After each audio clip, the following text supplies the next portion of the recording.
Here I have Samsung Galaxy J5 2017, and let me show you top tricks for the following device.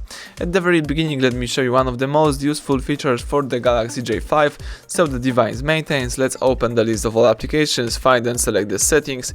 Here you have to choose the device maintenance, and here you can accomplish a couple of very useful features. For example, you can optimize your phone, so let me choose optimize now. The device is looking for any trash files and other stuff that can be closed. Let's tap done. You may also choose device security and choose scan phone. Now the phone is looking for any threats, risk and viruses. Scan is completed, my phone is safe.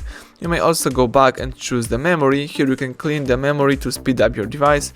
You can close some background apps that can be easily forced to stop. So that's it, you just accomplish a couple of useful features. So let's go for the next trick. Let me show you the floating camera button. Let's go to the home screen, let's open the camera app, and you can create the floating camera button by using the settings, scrolling down and choosing the floating camera button option right here. So you can add an extra camera button that can be easily moved anywhere you want. So let me enable this feature.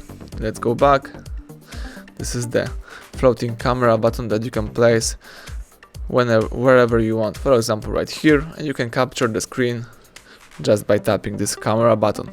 That's it. Let's go for the third trick. So the multi-window, very useful thing. Let's open the settings, choose advanced features. Here you have to find the multi-window, so you can show the multi-window by using the split screen view action right here. By using that key, let's just press the left LED key right here. Let's hold it for a couple of seconds, and now you've got the multi-window.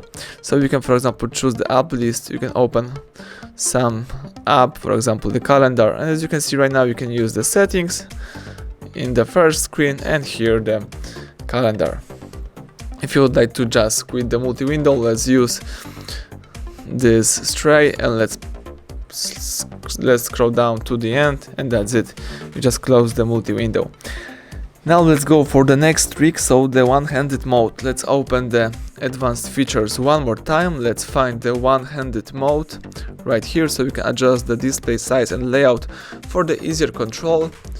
Let me enable the one-handed mode right here, and you can decide that you would like to use the gesture, so you can swipe diagonally to enable the one-handed mode, and you can quit this by tapping the outside area, or you can choose the button and press the home key 3 times to open the one-handed mode, and also use the outside area to quit this mode. That's it, and let's show you the last but not least trick, so the blue light filter. Let's go back and let's find and select the display. Here you have to find the blue light filter right here. Let's tap it. So you can use the blue light filter right now by using turn it on now, or you can choose turn on a schedule. You can, for example, use from the sunset to sunrise, or you can choose some custom schedule.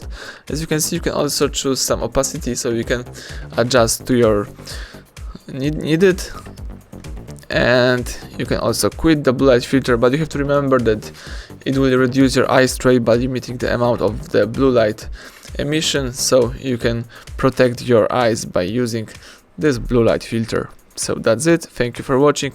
Please subscribe our channel and leave thumbs up under the video.